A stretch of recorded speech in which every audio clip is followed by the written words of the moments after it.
நினைவிழந்த மனிதனோட இதயம் கூட உதவும். அந்த நினைவுகளால் நெஞ்சம் நிறைந்து திறந்திடும் மனக்கதவும்.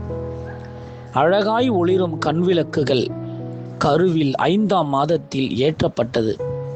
இவை ஆயுள் முடிந்தும் ஒளிர கண்தானம் செய்வோம். உயிர் பிரிந்த பின்னாலும் நாம் உலகை காண கண்தானம் செய்வோம். மண்ணுக்குள் உடல் மறைந்து போனாலும் கண்ணுக்குள் ஒளிரும் பாவை உலகை காண கண்தானம் தேவை. நகரம் சிட்னியை விட ஆரோக்கியமான கிட்னி உயர்ந்தது. சிறுதானம் அல்ல, சிறுநீரக தானம் பெருதானம், பலர் பெரும் தானம். சிறுநீரகம் அவசியம் என்று 2 நீரகம் வைத்தான் இறைவன்.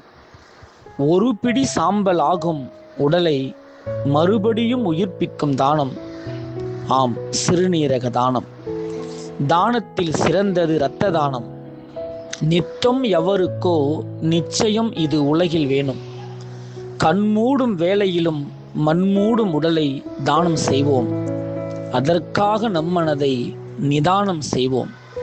தானம் எடுத்த நம் பிறவி பயனுக்கே பிரதானம்.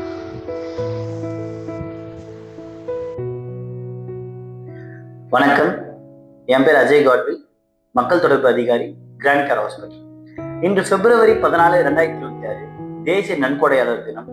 கிராண்ட் கேர் மல்டி ஸ்பெஷாலிட்டி மருத்துவமனையில உறுப்பு நன்கொடை மற்றும் இரக்கத்தின் முக்கியத்துவத்தை பற்றி விழிப்புணர்வு ஏற்படுத்தும். முக்கிய விஷயங்கள்: இந்தியாவில் ஒவ்வொரு ஆண்டும் 2 லட்சம் பேர் உறுப்பு மாற்று அறுவை சிகிச்சைக்காக காத்துட்டு இருக்காங்க.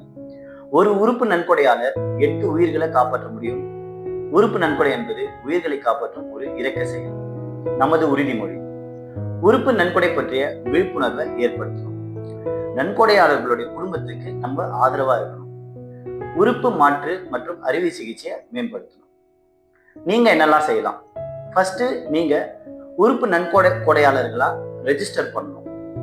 உங்க குடும்பத்துக்கிட்ட உங்களுடைய டோனரை பற்றிய ஆர்வத்தை தெரியப்படுத்தணும். மற்றவங்களுக்கு இதை பத்தி விழிப்புணர்வை ஏற்படுத்தணும். கிராண்ட் கேர்ல நாங்க உறுப்பு நன்கொடை மற்றும் மாற்று அறுவை சிகிச்சையில நிபுணத்துவம் பெற்றவர்கள். எங்கள் நிபுணர் குழு நன்கொடையாளர்கள் மற்றும் பெறுநர்களுக்கு சிறந்த சிகிச்சை அளிக்கிறாங்க. இந்த தேசிய நன்கொடையாளர் தினத்துல உறுப்பு நன்கொடை முக்கியத்துவத்தை நினைவூட்டுவோம்.